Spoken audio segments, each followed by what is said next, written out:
was a quiet Thursday morning. The city courthouse operated in its usual rhythm. People passing through metal detectors, sitting silently on cold benches, trying to keep their eyes from drooping with sleep. No one expected that, on this very day, the entire legal system would be shaken by a woman they had all assumed was invisible. In a courtroom, hearing a case of police brutality, the atmosphere was tense yet familiar.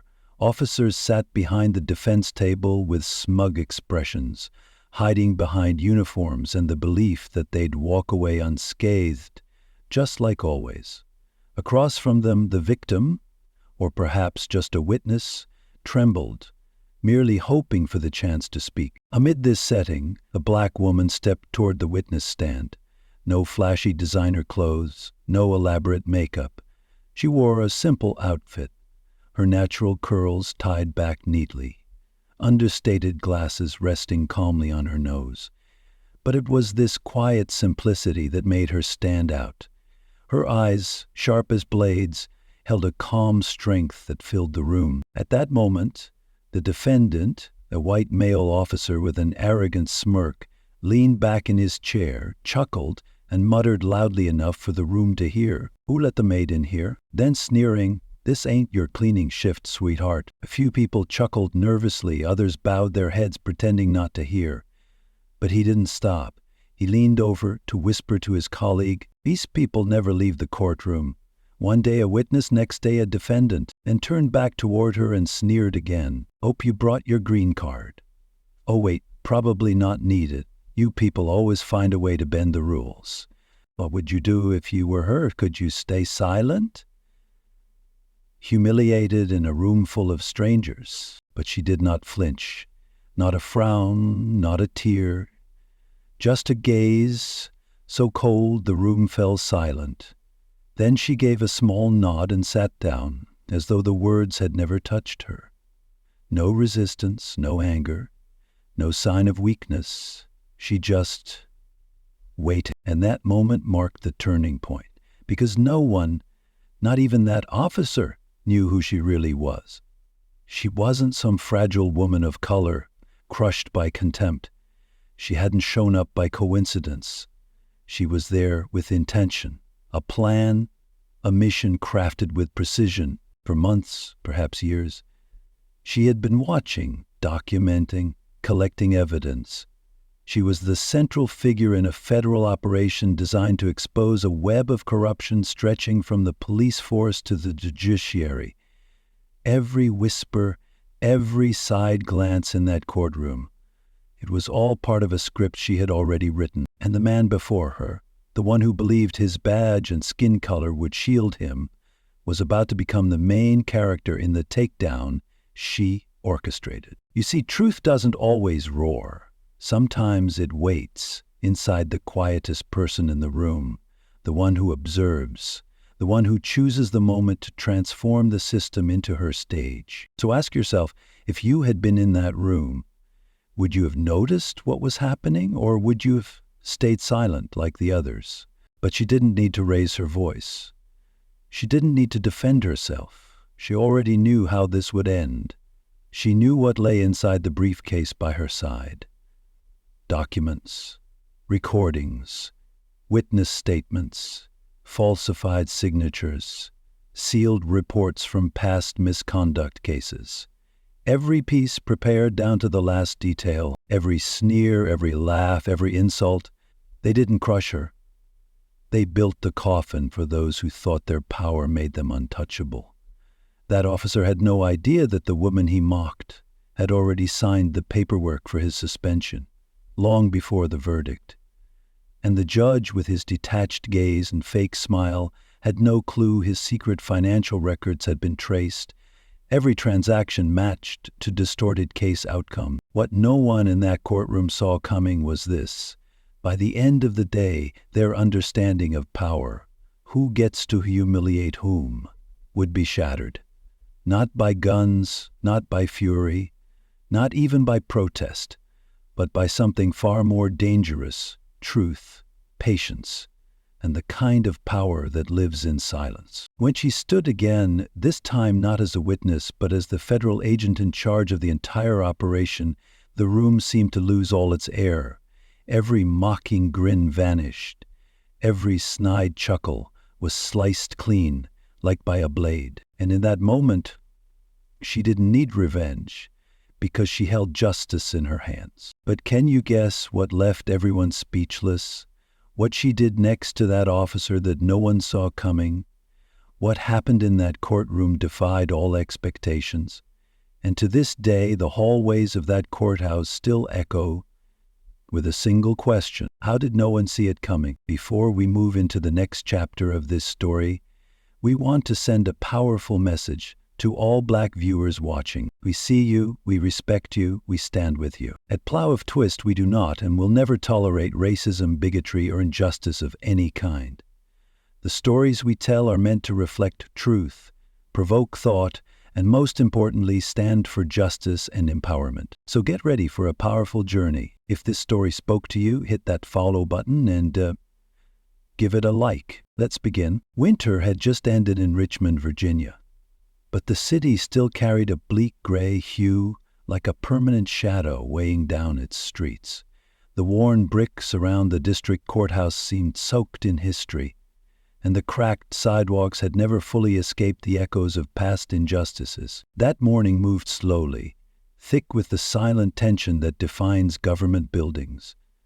Cold fluorescent lights bounced off the old tile floors, the smell of stale coffee mixing with paper and bureaucratic indifference that had come to define the place. Inside the Richmond District Court, the familiar machine churned on. Public defenders stared at their watches in boredom, clerks leaned in door frames, and judges flipped through files without ever lifting their eyes. This was the world that allowed men like Marcus Dale to thrive, a system that knew how to bow to those with badges or robes, no matter how dirty their hands might be. Marcus Dale had served on the Richmond police force for nearly 17 years. Big, broad-shouldered, jaw like steel, he was the kind of officer who knew how to keep his name out of trouble, even while neck-deep in the mud. Dale moved like he owned the city, not just the courtroom, but the streets outside too. And in many ways he did. He was infamous for cleaning up quickly, often by threatening witnesses, bending protocol, and turning routine stops into headline-grabbing arrests, even though most of the cases eventually went nowhere. Of course, there were always whispers. His internal file contained more complaints than commendations. But none of that ever mattered. Every internal investigation ended with the phrase, insufficient evidence. Dashcams were always coincidentally malfunctioning at the right time, and anyone who tried to speak out against him, silenced, transferred, or simply removed. He had powerful friends, the kind in suits sitting behind the bench, like Judge Raymond Hollowell, whose record was so squeaky clean it raised eyebrows. But no amount of white paper could hide the dark ties behind his reputation for law. Judge Raymond Hollowell had been on the bench for over 20 years. He was praised as a symbol of justice, a man fair and impartial, but anyone paying close attention knew his one blind spot. Cops like Marcus Dale. Their connection never appeared in official documents, and it didn't need to. It was in the exchanged glances across the courtroom, in the unchallenged objections, in rulings that always leaned Dale's way. When Marcus spoke, it was the final word. Even when a witness trembled through recounting his brutality, Dale's version was taken as the truth, which is why March 6th started like any other day. Another case of excessive force, another black man beaten during a traffic stop, another grainy video without sound, just another day where truth was drowned in doubt. Judge Hollowell was assigned to preside. Marcus was the key witness. No one expected anything different until she walked in. Her name was Maribel, 34 years old, born and raised in Baltimore, and a recent arrival in Richmond for work. She carried a quiet presence, subtle, almost unnoticeable, the kind of person easily lost in a crowd, often overlooked. But she wasn't born from silence. Her past had been forged in hardship. Raised by a single mother who worked 2 jobs, attending underfunded public schools that made promises they never kept, Amara had fought for every inch of progress in her life. She was the type to read every word of a contract before signing, someone who listened more than she spoke, and never let emotion override her ethics. Amara had spent years climbing each rung of the legal world, starting with unpaid internships no one wanted her for, late nights buried in casebooks, and doors slammed in her face again and again. As a black woman in law, she had to fight for every ounce of respect, and even when she earned it, there were rooms that acted like she didn't exist. But she learned to navigate, to observe, adapt, and above all, prepare. She never walked into a room without knowing exactly who was in it, what they'd done, and what they were trying to hide. That day she walked into the Richmond courtroom not as a lawyer, not as a federal agent, just a witness. Or at least, that's what everyone believed. And that's exactly what she wanted them to believe. She had been called to testify about an arrest near a bus stop where Marcus Dale had turned a simple situation into a violent encounter. Amara had only been across the street. Her name had been added last minute as a secondary witness. The prosecution didn't know much about her.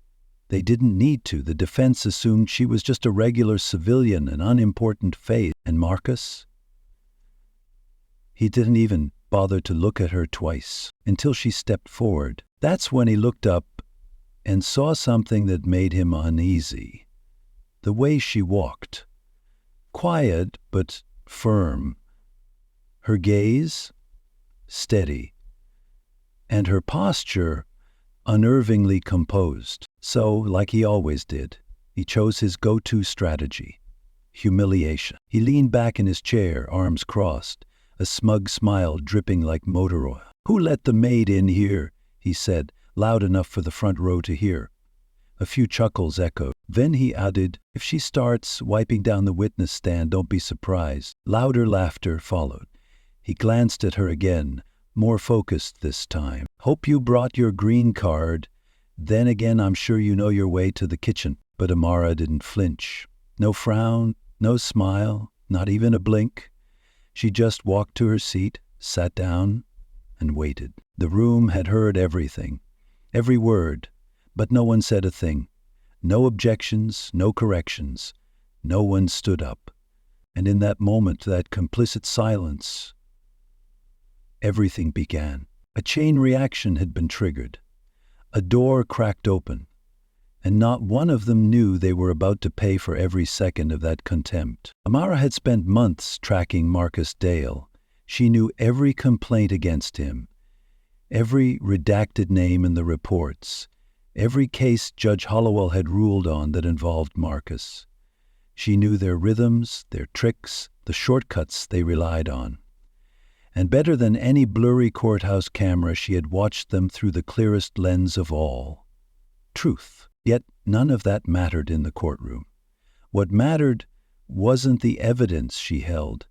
It was how they treated her when they thought she held no power at all, when they assumed she was just a lowly, nameless woman of color, when they revealed who they really were: cruel, arrogant, and used to humiliating others without consequence. That courtroom wasn't a place for justice. To them it was a stage, where the roles were precast, the verdicts pre-written, and cruelty painted with the colors of authority. But Amara hadn't come to play a role. She came to rewrite the entire script. Outside the courtroom walls, she lived in a modest apartment near the James River. Quiet, detached from the city's noise. Her life was precisely divided. No social media, no distractions. Just files, notes, recordings, and timelines organized down to the minute. For the past 8 years, Amara had worked quietly across the East Coast, investigating civil rights violations, reopening cases of police abuse, and uncovering judicial collusion, always behind the scenes. No name, no spotlight, no recognition. Richmond was her latest stop, a city with a tangled legacy of injustice and the perfect candidate for exposure. Amara wasn't sent to observe, she was sent to act, and now the action had begun. In the weeks leading up to the trial, she quietly worked with the Special Investigative Task Force, gathering testimonies, mapping behavioral patterns, accessing internal databases from both police and court systems. The operation was so delicate that a single misstep could collapse everything. Her identity had to remain hidden. The plan had to be flawless, until Marcus Dale made his final mistake. He handed her the last puzzle piece himself, a blatant act of racial prejudice, recorded in plain sight in front of multiple witnesses. He felt so untouchable he didn't bother hiding it anymore. As for Judge Hollowell, his silence said it all.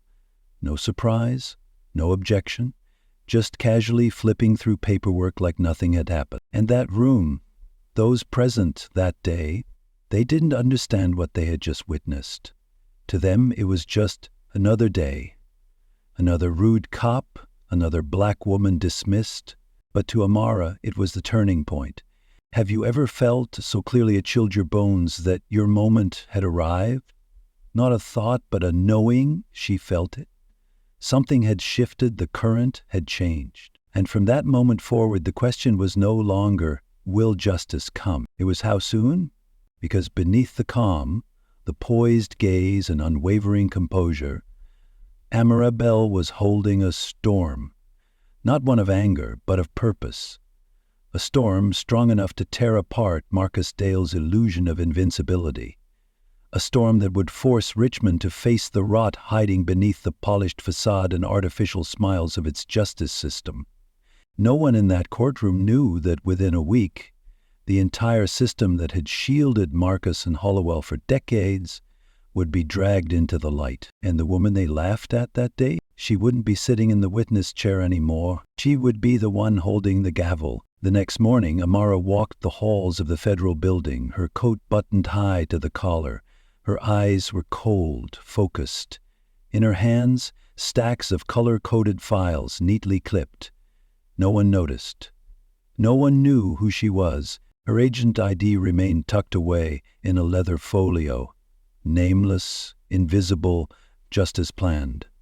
She wasn't ready to reveal her identity, not yet, because this plan, from the beginning, had always demanded three things: time, patience, and absolute precision. One wrong move, even a single careless sentence, and the entire operation could crumble. But now, everything was different. Marcus's outburst in the courtroom hadn't just been an insult, it was a trigger. And once a trigger is pulled, there's no turning back. It was proof of arrogance. Proof that Marcus Dale was not only guilty of what the files alleged, but worse. But Amara had long understood. In a system like this, truth alone is never enough. You need impact, you need weight, you need a moment. Undeniable and unignorable, a jolt strong enough to break the illusion of order and force people to confront the truth they've long ignored. That moment was coming, just not yet. In the operations room, 5 agents stood around a long table, covered in files and photographs. On the wall, a whiteboard stretched wide, red strings connecting dates and names in a maze of crimes unraveled by logic. When Amara entered, they all stood. Not out of formality, but respect, because they knew from day one she had been leading this investigation. And they also knew the burden she carried wasn't just professional, it was personal, not because of Marcus Dale, but because of everything he represented: corruption, unchecked privilege, and a culture of immunity that had lasted for decades. "Any movement from Hollowell's office?" she asked, not bothering to sit. Rosa, a seasoned agent, handed her a cream-colored briefing document. He just signed off on a round of internal decisions, dismissing misconduct complaints, all of them from Marcus's unit. Amara tightened her grip on the page. Classic Hollowell. Cut the thread. Snuff the spark before it becomes a fire. Sean, a younger agent, added, "In the past 2 months, Marcus has made 3 large cash deposits, undisclosed, no legitimate income sources to match." Amara flipped through the financial disclosures, her expression unmoving. "What about surveillance?" Rosa hesitated. "We've hit a wall. Dale's having meetings off-grid. No phones, no recorders. The people he's dealing with are extremely careful. Amara crossed her arms. Good, that means they're starting to get scared. Keep tightening the net around the outside links. Let them feel something is shifting, but no noise. Not until I give the signal. Everyone nodded. No one asked questions. They didn't have to. Everyone in that room had seen what corruption looks like in a tailored suit. They'd all witnessed the way law bends under the weight of those who claim to uphold it. But Amara didn't just want to make noise. She was building a case that couldn't be cracked. Strong enough to hold in federal court and withstand the court of public opinion. And her goal wasn't just Marcus. She wanted the system, or at least the part of it that let men like him walk untouched for years. Meanwhile, in the courthouse break room, Marcus Dale lounged with two fellow officers sipping coffee like nothing had happened. The trial was on a short recess while the jury reviewed new evidence, and Marcus didn't seem the least bit concerned. He joked about his weekend plans, took shots at the legal community, and rolled his eyes at the idea of social justice. One of the other officers, younger, less seasoned, asked hesitantly, "You think that witness from yesterday, the one you called the maid, you think she might cause trouble?" Marcus let out a smug laugh, leaning back in his chair. "She can cause all the trouble she wants. I've got friends in places you wouldn't believe. She could walk in wearing the U.S. Constitution and Hollowell still wouldn't let her say a damn thing that matters." They all burst out laughing. Loud, confident, untouchable. But behind a two-way mirror, where a hidden surveillance camera had been in place for weeks, Amara watched. Silent, she said nothing. Every word Marcus uttered was recorded, time-stamped, and archived meticulously. Not because it was direct evidence of a crime, but because it revealed motive, a mindset, a pattern of behavior, and above all, a deep-rooted sense of immunity. The belief that consequences were for other people. That was the thing that had to be shattered. That evening, Ahmad had a discreet meeting with a man named Kenneth, a former police officer who had resigned after a bitter conflict with Marcus Dale during an internal investigation years ago.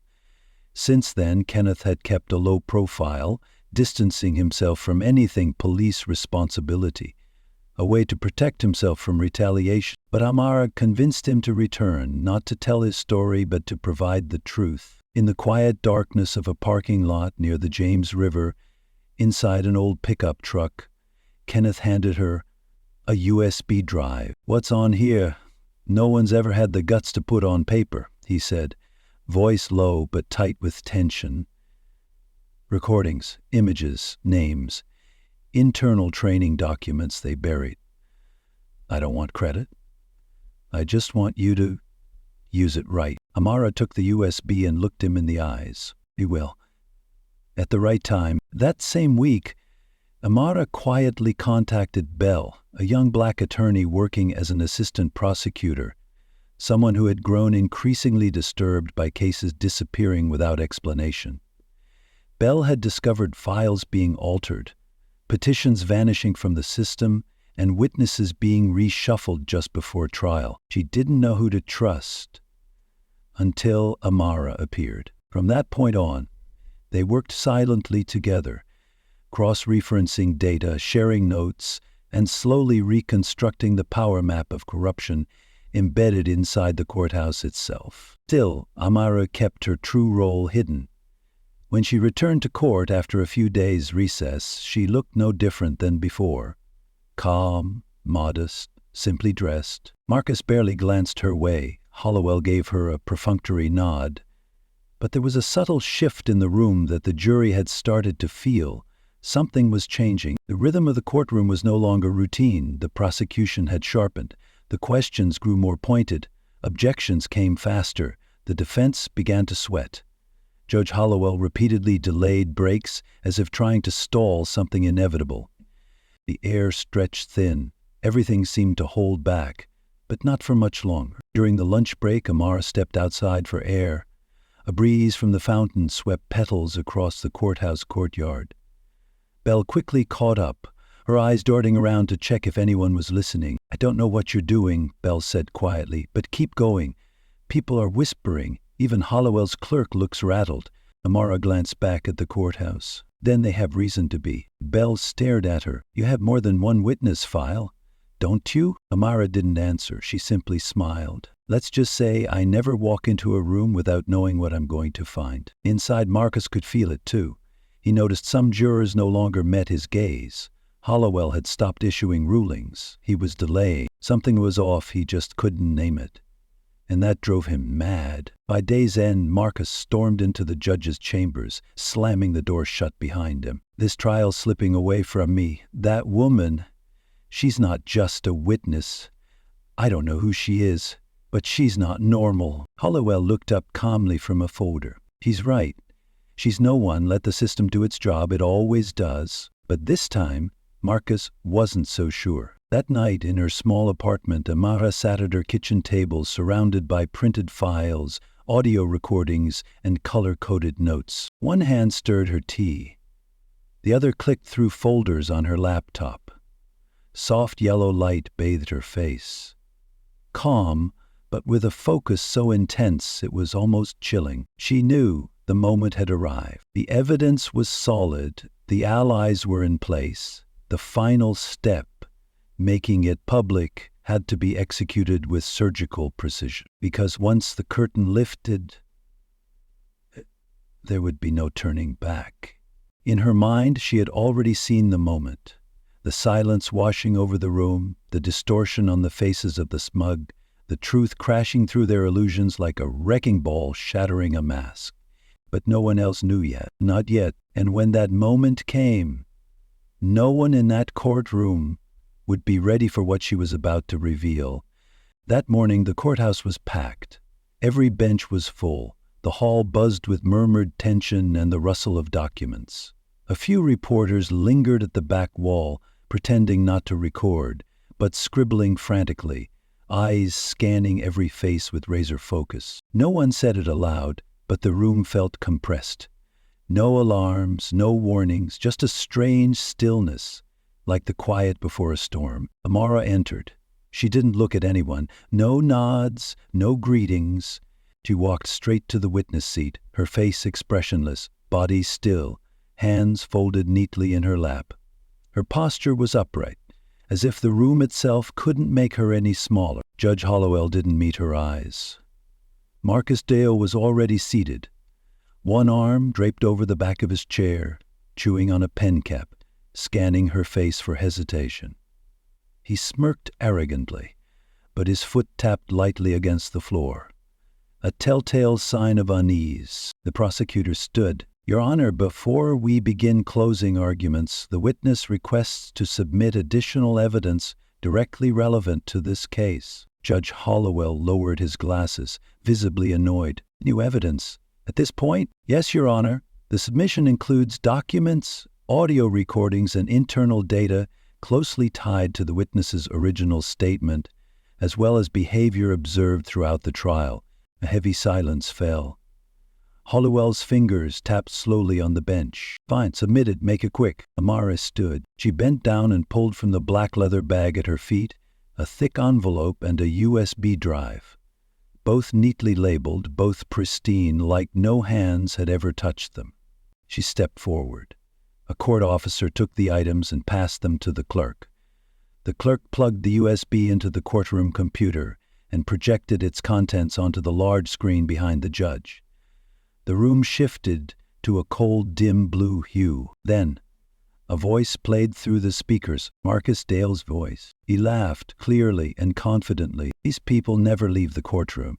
It's either drugs or their little drama games. Another voice, his colleagues, followed with a joke about food stamps. Then another recording began, slightly distorted but clear, captured during a recess in a different trial several months prior. Marcus bragged, "Want to make a complaint disappear? Just send it to Hollowell. He'll bury it so deep you'll forget it ever existed." The room froze. Judge Hollowell's mouth dropped open, but no words came out. Marcus spun toward the screen, his eyes widened, his lips parted. The blood drained from his face like water rushing over stone. The prosecutor turned, locking eyes with the judge. "Your Honor, there's more. But I believe the court deserves to hear directly from the witness." Under oath, Hollowell said nothing. He gave a stiff, reluctant nod. Amara returned to the witness stand. She didn't raise her voice. She didn't need to. The entire courtroom was holding its breath, waiting on every syllable. "I entered this courtroom as a witness," she began, "but I also came here under a special assignment. For the past 10 months, I have been part of a federal investigation into racial discrimination, evidence tampering, and judicial corruption involving members of the Richmond Police Department and certain officials within this court. This investigation has been classified, authorized by the Department of Justice, and coordinated across multiple internal agencies." Amara stood tall on the witness stand, her voice calm, each word cutting through the heavy courtroom air like a blade. "Over the course of several months, I've gathered testimonies from victims, compiled data, and documented systemic violations, far beyond the scope of a single case." A soft gasp rose from the back rows. Reporters stopped pretending. Cameras came up. Pens stopped moving. Wide eyes turned to her.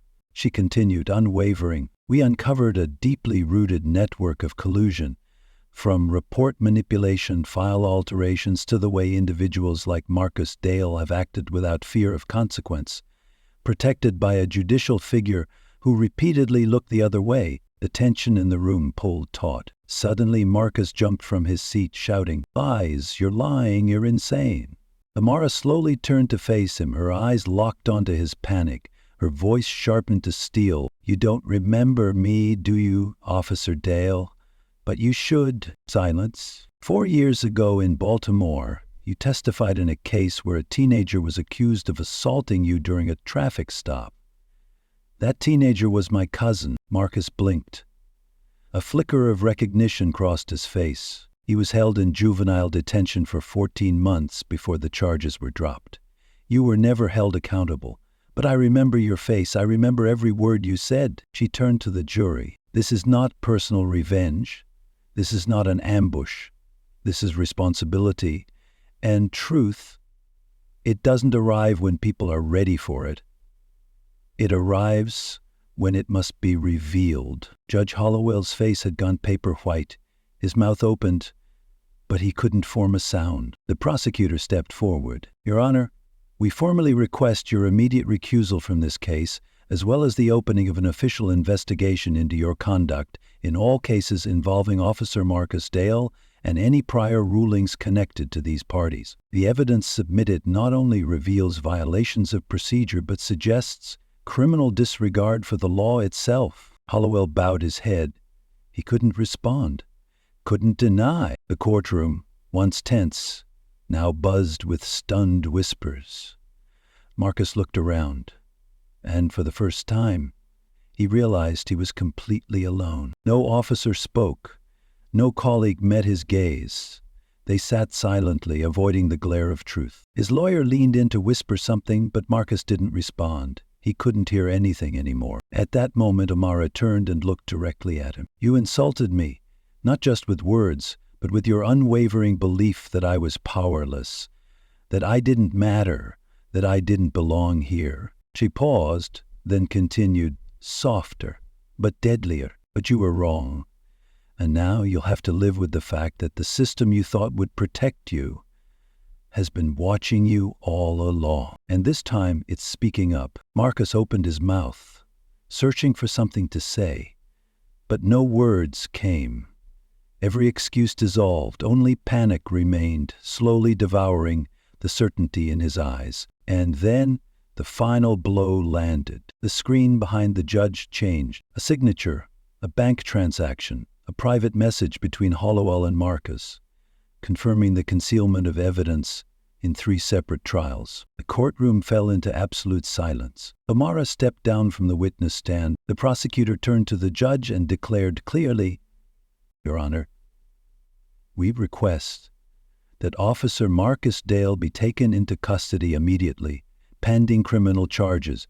We also move for federal oversight until the investigation is complete." No one objected. No one came to his defense. Only silence remained. As the court officers approached, Marcus instinctively stepped back.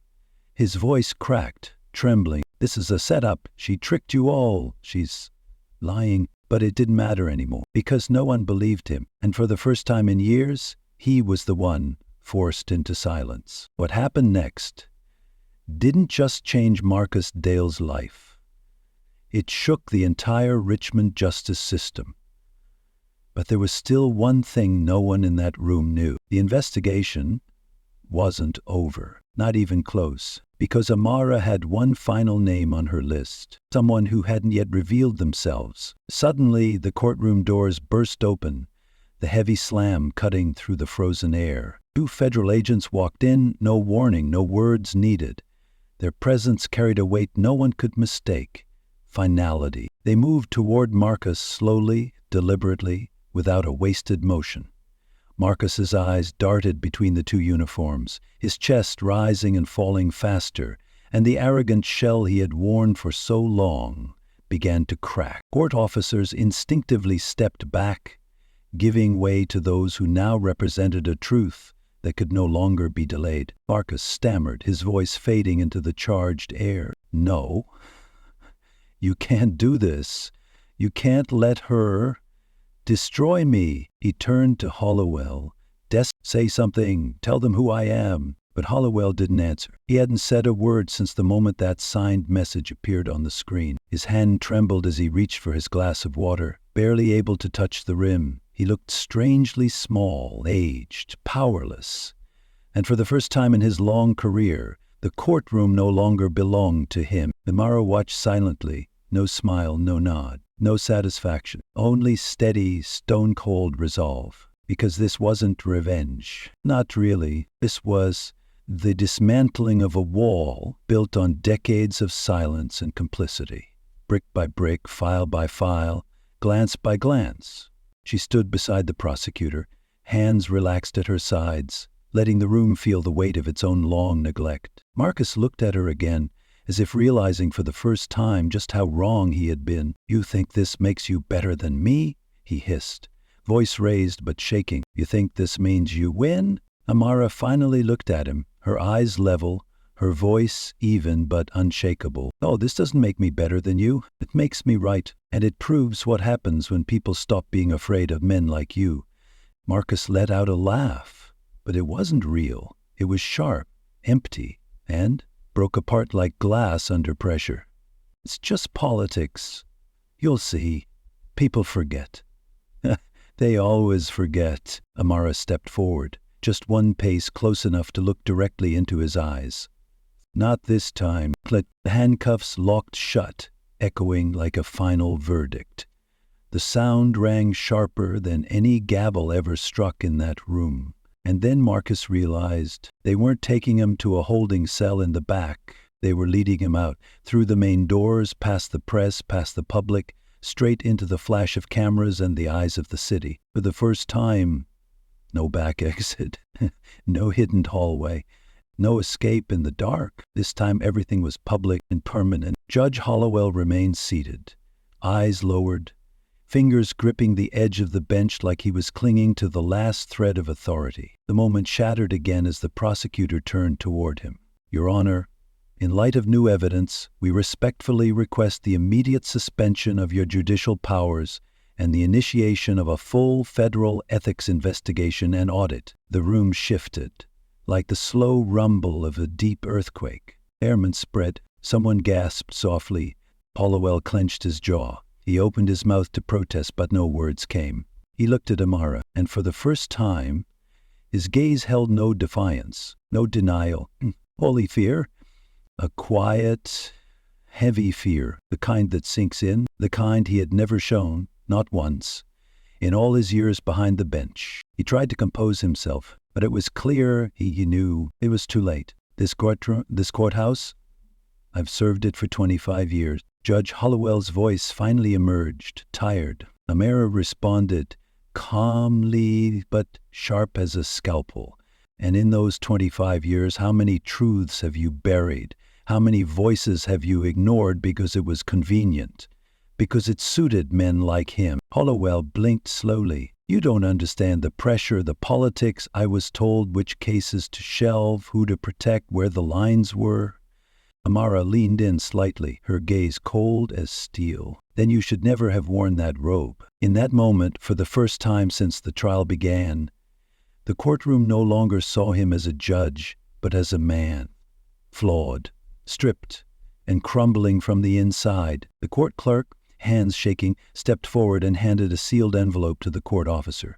The Department of Justice crest glinted on the flap. In official order, the Richmond courthouse was now under temporary federal oversight. This was the first time in Richmond's history such action had been taken. The full audit of the system would begin the next morning. All cases involving Marcus Dale and Judge Hollowell would be re-examined from the beginning. The victims who had once been ignored, their files were being reopened. Outside the courthouse, the crowd had doubled. What started as a few curious onlookers had swelled into a wave of awakening.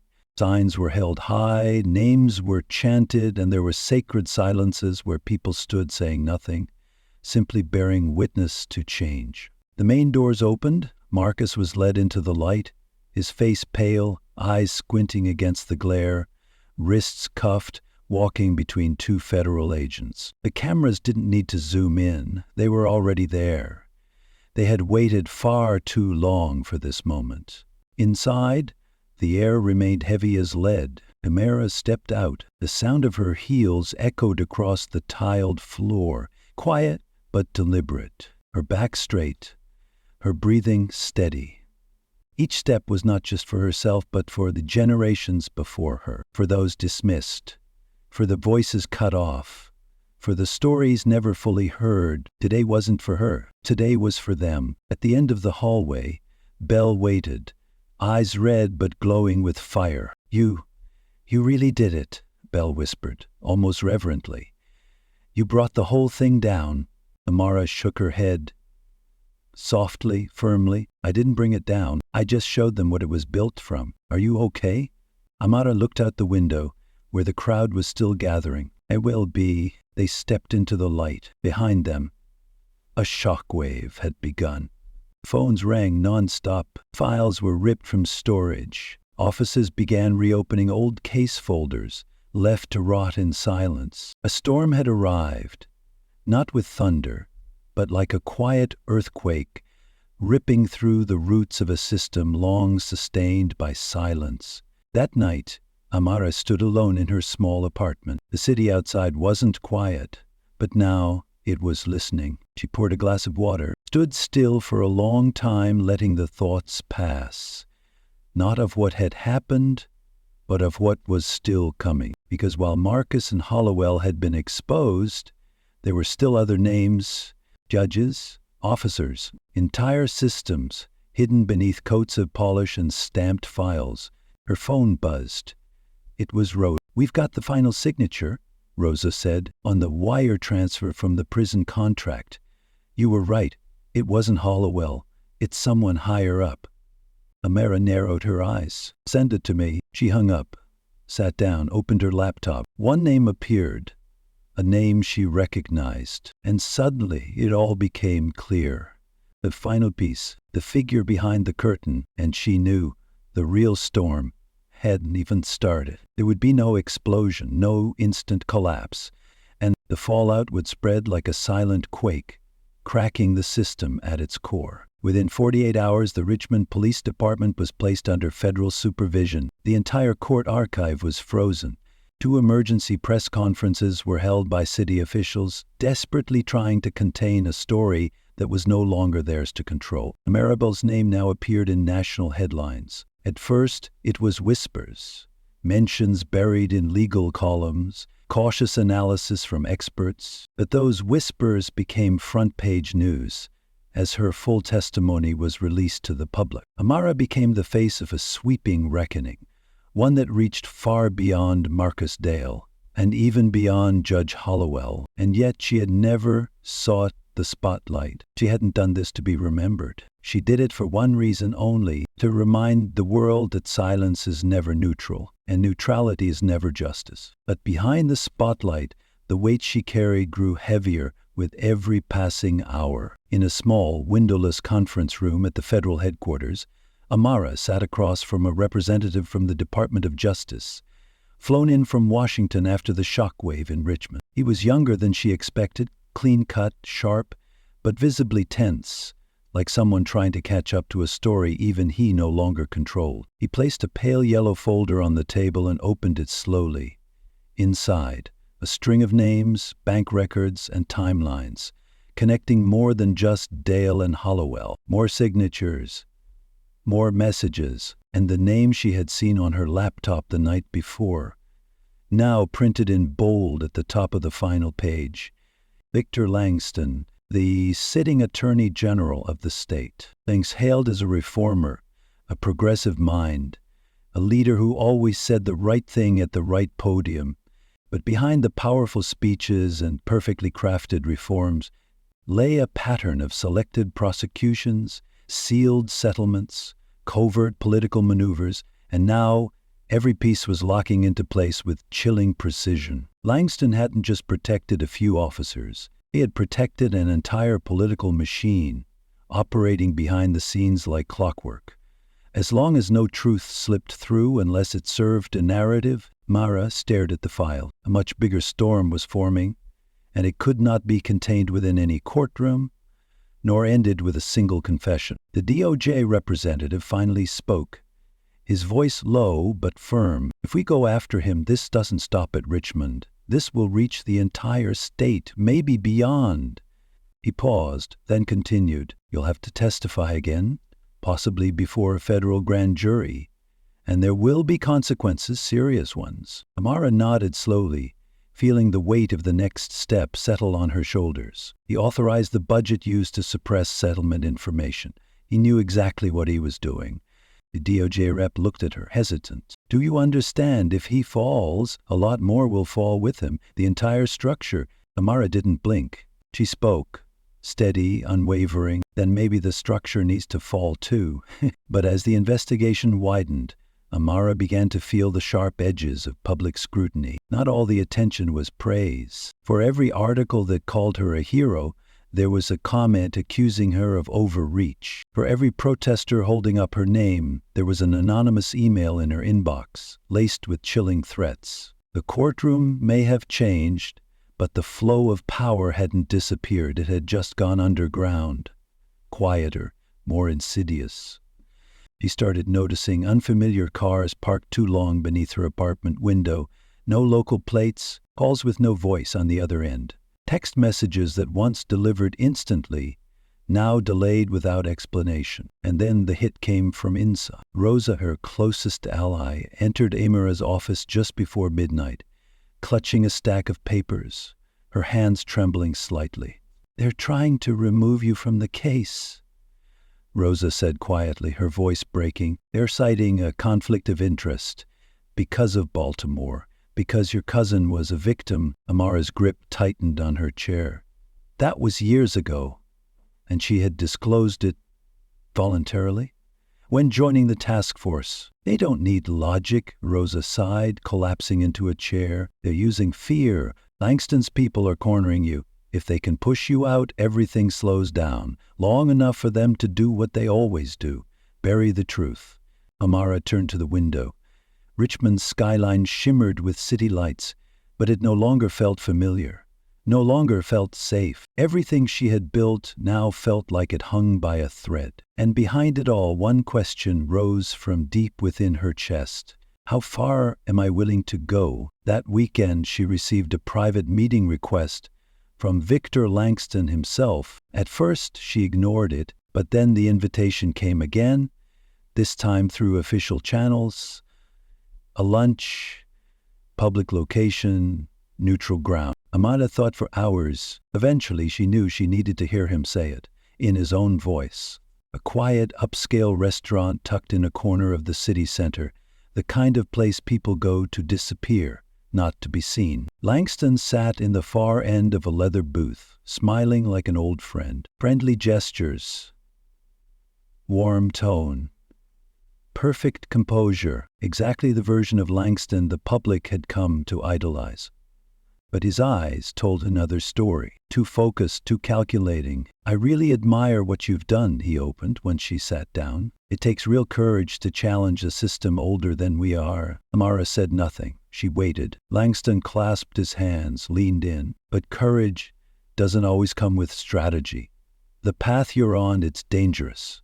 You think you're breaking chains, but really you're pulling a thread, and when it unravels, everything could fall. Funding, community support, reform efforts, you'll throw it all into chaos. Amara leaned forward, voice like cold steel. You mean it'll be inconvenient for your brand? Langston's smile thinned. I mean, you should consider the bigger picture. If you bring me down, it won't just be one man. You bring down an entire office, a movement, public trust. People don't care about the details. They'll only see the mess, and they'll blame you. Amara didn't break eye contact. And maybe it's time people saw the truth, even if it's messy? Langston sighed. This time the courtesy disappeared. I'm offering you an out. You resigned quietly. DOJ closes the file. Lack of evidence. In exchange, we launch a new reform initiative. You'll lead it. Sign your name to it, and this whole state will call you the architect of change. You'll have a seat at every table. His voice was smooth as silk. Amara studied him for a long moment. Then she said one word. The silence between them thickened. Langston leaned back, ice in his posture. You're making a mistake. Amara stood, her eyes steady. I didn't come this far to ask permission from anyone. As she stepped out of the restaurant, her heart pounded, not with fear, with clarity. Now she knew there's no compromise, no gray area between truth and survival. What she was doing might cost her comfort, even safety, but it would never cost her integrity. When she returned to her office, an emergency meeting had been called. The DOJ representative stood by the window, his face dark, phone in hand. Langston's people just launched a public campaign. They're accusing you of fabricating evidence. Rosa, pale, as if she'd just been punched in the chest. They're going after you for real. They want an independent background investigation. Amara nodded once. Let them, because now she knew. This wasn't just about exposing a system. It was about proving one thing. Justice is not a negotiation. But one question still hovered. The date for her federal grand jury hearing had been set, and Amara had just received a settlement offer, not from Langston, from Washington, and she accepted everything would stop. Richmond would quiet. The entire state would breathe a sigh of relief. Everything would be handled internally. If she refused, everything would fall apart. Not just the courts, but the political arena, the enforcement structure, the entire machine. And only she could decide. Kenneth met her gaze. You know I'm right. This can't end with a scapegoat. Langston wasn't misled. He orchestrated it. If he walks away with a warning, nothing changes. They'll rebuild it all, just like before. Amara studied him for a long moment. Do you have something else? Kenneth hesitated, a tense silence. I wasn't going to bring this forward. If I do, I'm in too deep. Then why are you here? She asked. Kenneth swallowed hard. His eyes were red. Because I can't sleep. Because I remember what it felt like to wear the uniform and stay silent every time someone like Dale did what he did. I used to tell myself, as long as I wasn't directly involved, I wasn't part of the problem. But now I know the silence is a form of violence too. He pulled a small USB from his jacket pocket and placed it in Amara's hand. From a meeting 2 years ago, Langston's campaign office. I was working temporary security. He thought I was nobody. He talked too much. I recorded it, just in case. Amara took it with both hands. Her heart skipped a beat. If this is what I think it is. Kenneth looked down. It's more than enough. That night, Amara sat alone at her desk. The room dimmed as the hours passed. She inserted the USB into her laptop, and his voice came through, clear, familiar, bone-chilling. Likes them. His tone was smooth as silk, polished like a custom-tailored suit. Each word sounded like it was delivered for a CNN camera. He chuckled, his tone casual, even playful. The truth, that's not what people need. They need guidance. Narrative is what keeps the system alive. Then came the line that froze her to her core. They're going to protest no matter what we do, so let them scream out there while we move the real pieces behind the curtain. Just hand them a few convictions and they'll think the machine's been cleared. Amara stopped the playback. There was no doubt now. This wasn't just evidence of negligence. It was proof of calculated intent. A cold political manipulation scripted like chess moves. She sat still, hands clasped before her lips. Amara had never hated power. but she had always feared what people would do to keep it. The next morning, she brought the USB to the DOJ representative. He listened in silence, his face growing more rigid by the minute. Finally, he exhaled. This recording, it'll end his entire career. It could fracture the party, maybe the government. Amara nodded slowly. They locked eyes. Then he spoke again, this time with no professional distance left. But it's what needs to happen. And then the storm began. In less than 24 hours, the recording leaped to the press. Major networks ran it on loop. Langston's voice echoed on every screen across Virginia, then across the country. His office issued a statement. The audio was manipulated and taken out of context, but no one was buying it anymore. That same day, federal prosecutors began discussions of criminal charges. Langston's resignation was no longer an if, it was when. But as everything around him collapsed, Langston did something Amara never expected. She let the first call go to voicemail. Then he called again and again. Finally, she picked up. Langston's voice was calm, but beneath it something cold. Presentiment? Disbelief, you think? This is justice? He asked. Amara didn't respond. You think you've changed anything? Still, she said nothing. You really believe people like you can bring down a system and survive it? Amara finally spoke, her voice soft as wind, sharp as a blade. I never intended to survive it. I intend to rebuild it. A silence hung in the air. Langston replied, you could have everything. Power, influence, a seat at the big table. Mara answered, for the last time, I don't want to see.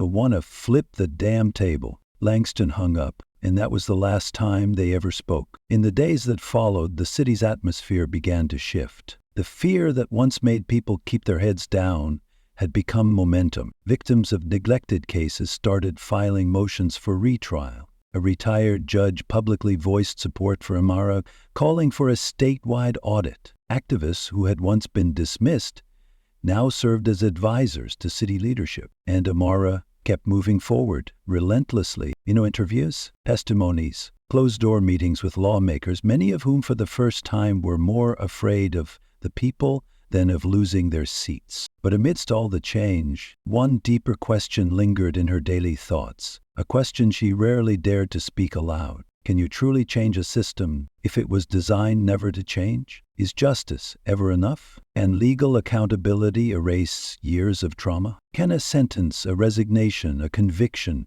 make up for what was lost? One evening, Amara visited the family of a man who died in custody under Marcus Dale's supervision. His mother had testified during the investigation, but this was the first time Amara came to her home. The door opened. The woman stared at Amara for a long moment, said nothing. Then she nodded and silently stepped aside. They sat together in silence for nearly 10 minutes. Not a single word. Then the mother finally spoke, her voice raspy, barely a whisper. I thought I'd feel relief, but now I just feel tired. Amara looked at her, eyes welling with tears. I'm sorry that we let it go on for so long. The woman shook her head. You didn't let it happen. You stopped it. That's more than anyone's ever done. They sat for another hour. No longer agent and witness, no longer symbols of justice and loss. Just two women, both understanding the value of silence and the cost of breaking it. That night, when Amara returned home, she knew the final chapter was near, not just the end of a case, but the end of her role in this fight. Months after the media storm had quieted, the courtroom that once echoed with Marcus Dale's smug laughter and Judge Hollowell's indifferent gaze now felt like a different universe. The walls were the same, the benches still old, but something had changed permanently. The silence in the courtroom no longer felt heavy with fear. It carried something sharper, awareness. The whole state watched as the grand jury delivered its recommendations. Marcus Dale, stripped of his badge and any honor, was convicted on multiple charges: obstruction of justice, destruction of evidence, and violation of civil rights. He entered federal prison in handcuffs, eyes hollow. His face was blurred on news broadcasts as a gesture they called respect for due process. But Marcus never deserved respect. What the public saw wasn't just a man arrested. They saw a system hold its breath. Judge Hollowell was disbarred, permanently banned from holding any public office. Though he avoided prison by cooperating with investigators He lost everything that once defined him. His name was removed from plaques, his past rulings placed under federal audit. Every case he ever touched now reopened for review. His downfall wasn't loud. Oh, it was slow, painful, suffocating. He left Richmond without a word, disappearing as quietly as he once erased the truth. Victor Langston resigned in disgrace just days before official charges were announced. The leaked recording shattered every defense, every layer of moral veneer he had spent decades constructing. His network of allies collapsed overnight. Those who once praised him now quietly walked away. Langston's career, once brilliant under the spotlight, was destroyed under the sheer weight of the truth he fought so hard to bury. He was charged with conspiracy to obstruct justice, abuse of power, campaign finance fraud, but the harshest sentence wasn't handed down in any courtroom. It was the complete erasure of his political legacy, an empire built on the illusion of justice. Now all that remained was truth, laid bare before the entire nation. But the harshest sentence, it didn't happen in a courtroom. It happened in the complete erasure of a political legacy Langston had spent decades building, an empire constructed on the illusion of justice. Now, all that remained was the truth, laid bare before the public. Amara declined every interview, turned down every publishing deal, ignored offers from Hollywood, screenplays, speaker tours, Netflix series, because her mission was never to be famous. Her mission was change, and she believed change must be protected from the spotlight. Instead, Amara accepted a new role, director of Virginia's first Office of Human Rights and Systemic Oversight, an agency born from the ashes of everything she had exposed. Her new office wasn't in a marble-clad government building. It sat humbly in South Richmond, a small building painted a soft green, with a hand-carved wooden sign out front. We hear you. Around her was a diverse team, lawyers, social workers, community activists, many of whom once stood outside courthouses with protest signs, and now sat inside working cases. The cases they took on didn't make headlines, but they changed lives. Children wrongly suspended from school, families evicted by biased rulings, abuse survivors too afraid to speak up. Amara didn't lead from behind a desk. She went out into the field, shook hands, remembered names. She became something rare in public service, a public servant who actually understood the public. Over time, her name resurfaced, but this time not as a symbol of fury, as a symbol of endurance in Richmond and beyond. Cities began replicating her model. Policies changed. Leadership was replaced, and the silence that once protected corruption now cracked under the pressure of stories, finally spoken aloud. Then, one morning, a small envelope arrived. No return address, no signature, just a single sheet of folded paper. On it, only one sentence: "You gave me my voice back. Thank you for not giving up." Mara read it twice, then placed it in the drawer beside a photo of her cousin. It wasn't an ending, but it was a kind of peace, a kind you don't find in a verdict, but only when you've done what's right, no matter the cost. And now it's your turn, the one listening to this story. Maybe you saw yourself in Amara, or someone you love, in the voices that were once ignored. Maybe you've recognized the weight of silence in your own home, your workplace, the place you breathe every day. Remember this. This story is not about revenge. It's about courage and choice. It's about facing the truth, about what happens when those we were taught to trust forget who they serve, and about the journey to earn back that trust, not with shouting, but with truth. So now, I want to ask you something. Have you ever felt invisible in a room you knew you belonged in? Have you ever been told to be quiet? Not because you were wrong, but because your truth made others uncomfortable?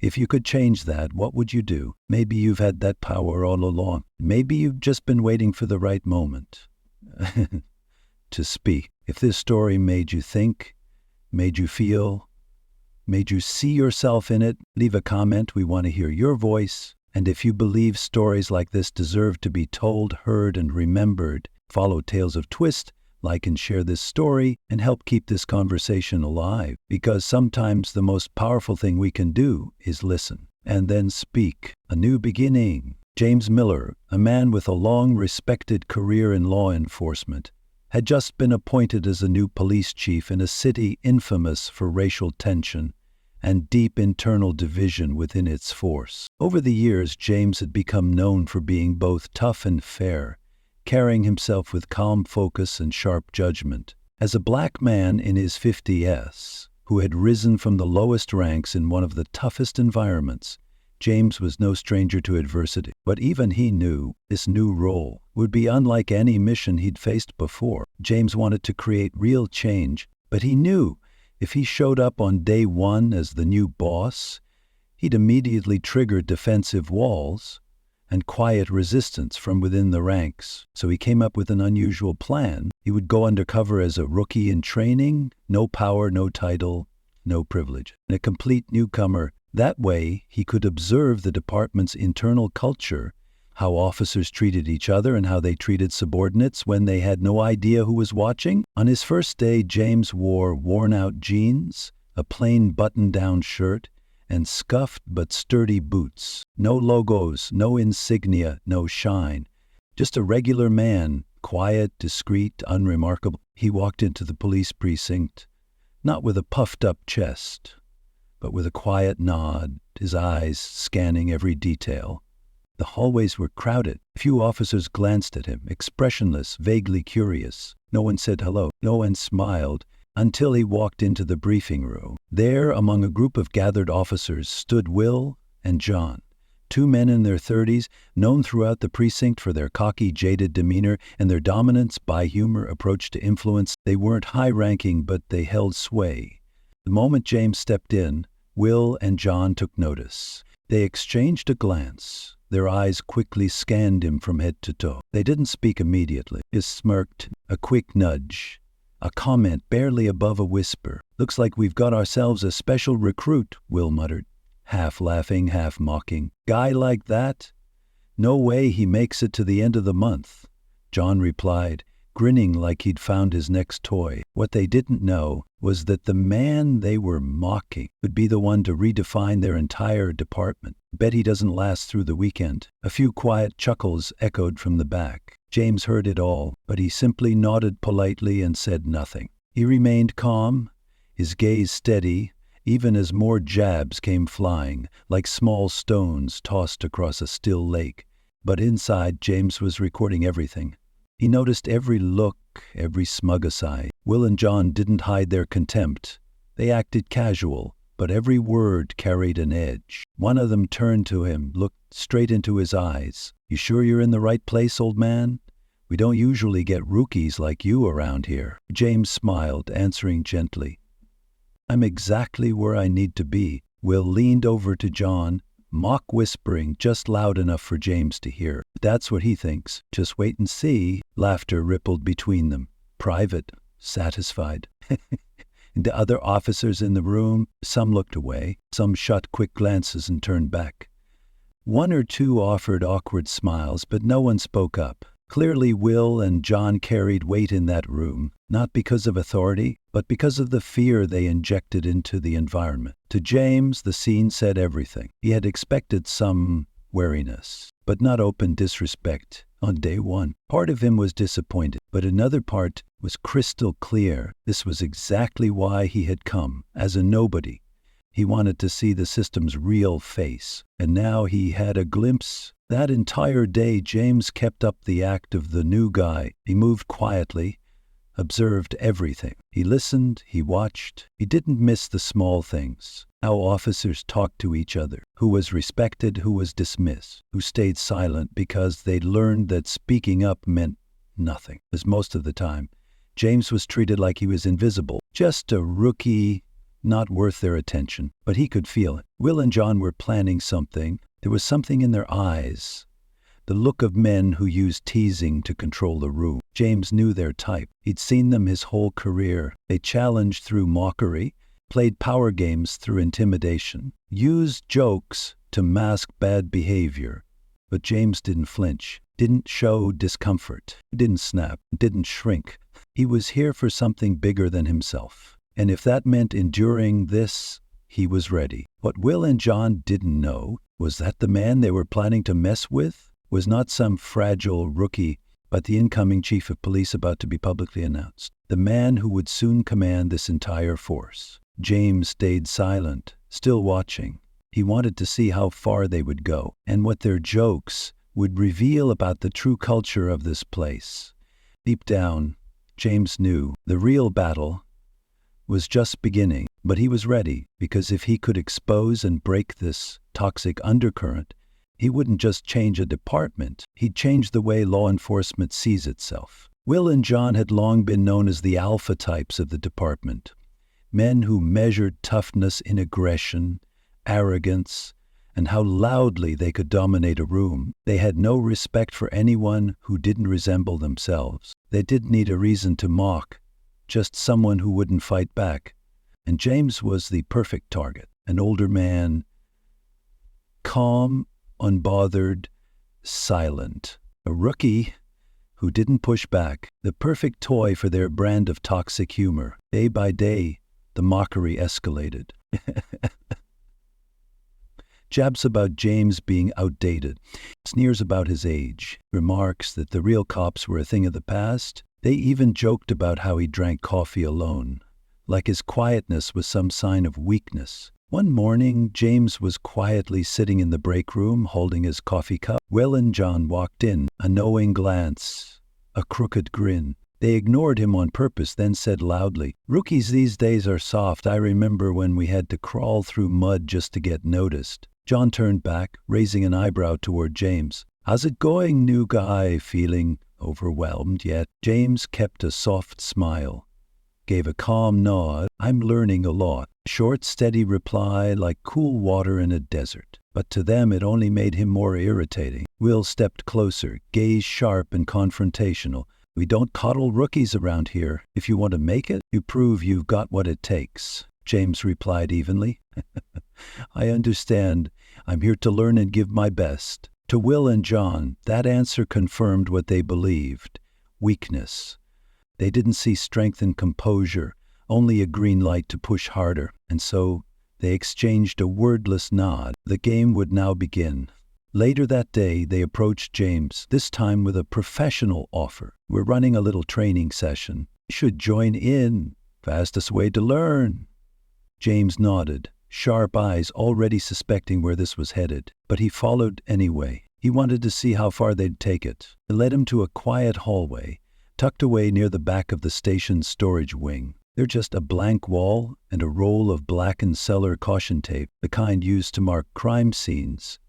Will lifted the tape roll, letting it swing between his fingers. "You ever look closely at this stuff? Basic toolkit right here." John chimed in. "It's a rite of passage. You've got to feel it to be a real cop." Before James could respond, they were wrapping the tape around him.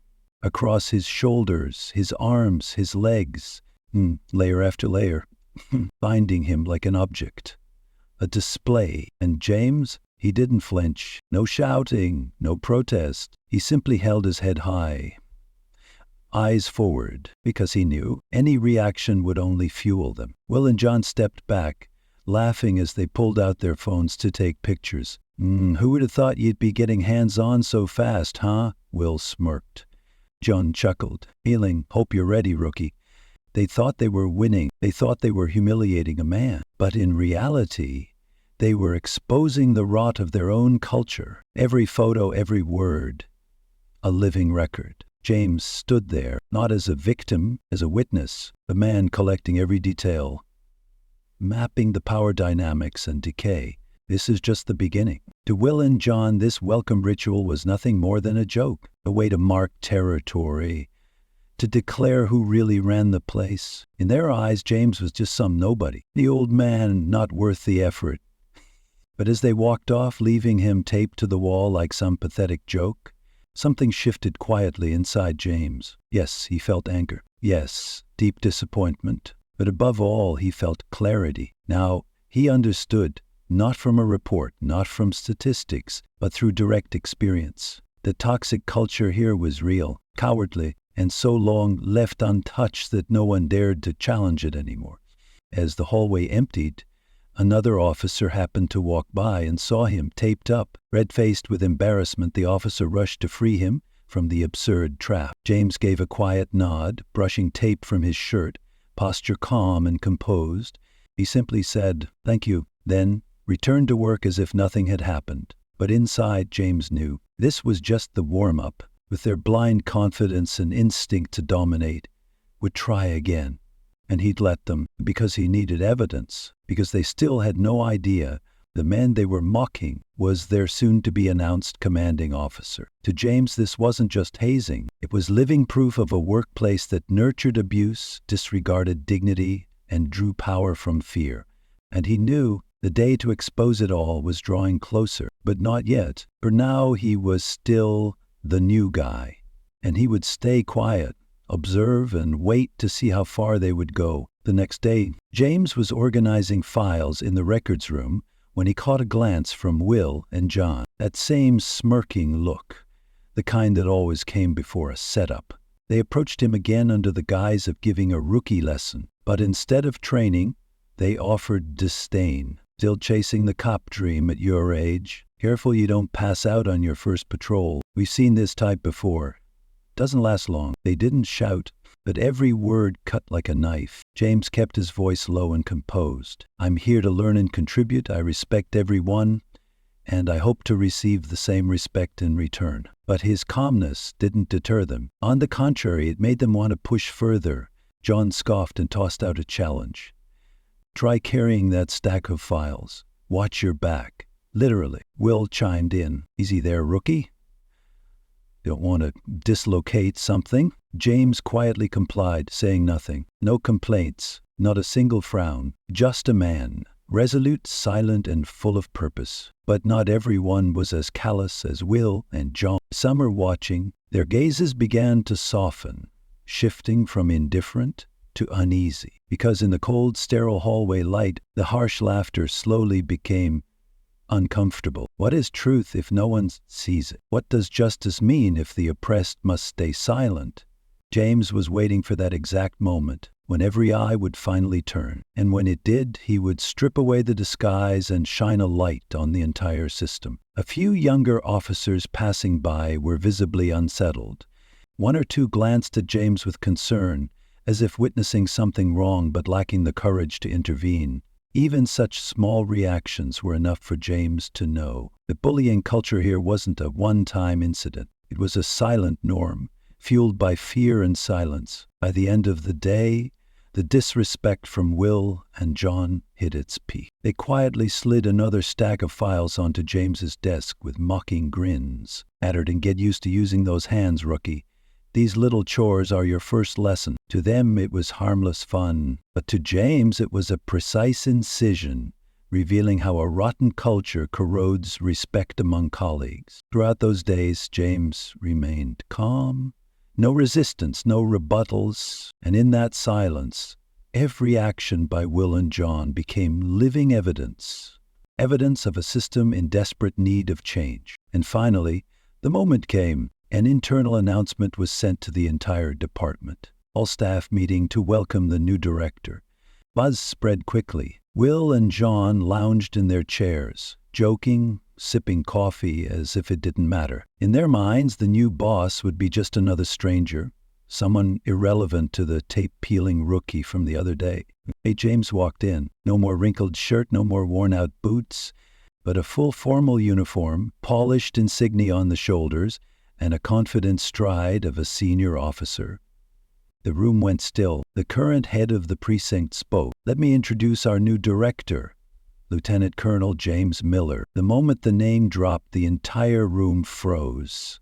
Will and John stared, stunned as if reality had just slapped them across the face. Color drained from their faces. They looked at each other, desperate for confirmation that this wasn't real. But the truth stood right in front of them. The man they had marked, dismissed, and buried under paperwork was now leading the entire force. James stepped to the center of the room, his gaze calmly scanning every face. When his eyes landed on Will and John, both frozen, staring at the floor, he said nothing. No revenge, no accusations. Instead, he addressed the room. "I'm not here just to lead. I'm here to listen, to understand, and to bring change. His voice wasn't loud, but it carried weight and command. I've been observing, I've been listening, I've seen it firsthand. Let me be clear, we cannot keep doing things the old way. Respect, unity, professionalism, these are essentials for any organization. But here, those values have been blurred. The room was silent. Will and John's eyes darted, sweat forming at the back of their necks. James continued, "There will be no more harmless jokes, no more rookie tests, and absolutely no power plays built on intimidation." He paused, scanning the room. Starting today, change begins. And it starts with how we treat one another. The entire room held its breath. Will and John didn't dare look up, but the officers who had once stayed silent now looked at James differently. With hope, I hope from this moment forward, everyone in this room will live by the values we've reaffirmed. The meeting ended. Will and John quietly slipped out, the smugness on their faces gone. For James, this was just the beginning of reform. His unveiling and clear stance had set a powerful precedent for principled leadership and proved that respect should never be negotiable. In the days that followed, the atmosphere in the precinct shifted noticeably. James's speech lingered like an aftershock in the silence. Will and John began avoiding his gaze, treating him with a new, awkward civility. They knew they had crossed a line, but James hadn't come to exact revenge. His goal was to build a healthy environment, not enforce punishment.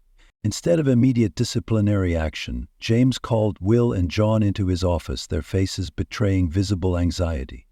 James calmly spoke about the importance of respect, unity, and professional ethics. "What you two didn't just affect me. It undermined the integrity and morale of this entire team." As he spoke, Will and John's faces began to show shame. James seized the moment not to punish, but to offer a path forward. No formal charges, no suspension. Instead, a restoration process. They would undergo mandatory training on empathy, cultural awareness, and workplace ethics. They'd also participate in community engagement programs to see the broader impact of their actions and help rebuild trust. James wasn't interested in retaliation. He wanted to plant the seeds of transformation so they could take ownership, grow, and be held accountable. And it worked. The tension in the team began to ease. Colleagues became more mindful of their behavior, and that shift wasn't just because of the lessons, it was because of the example. Will and John, after training and community work, began to change. Not perfect, but they learned to pause, to see others more equally, and most importantly, they began to respect James. Through patience, composure, and fairness, James had laid the foundation for an environment of dialogue and respect. The toxic culture slowly faded, replaced by trust, teamwork, and responsibility. James had proven a simple truth. Leadership isn't about commanding, it's about showing the way, by example, by guidance, and by having the patience to let people choose to change.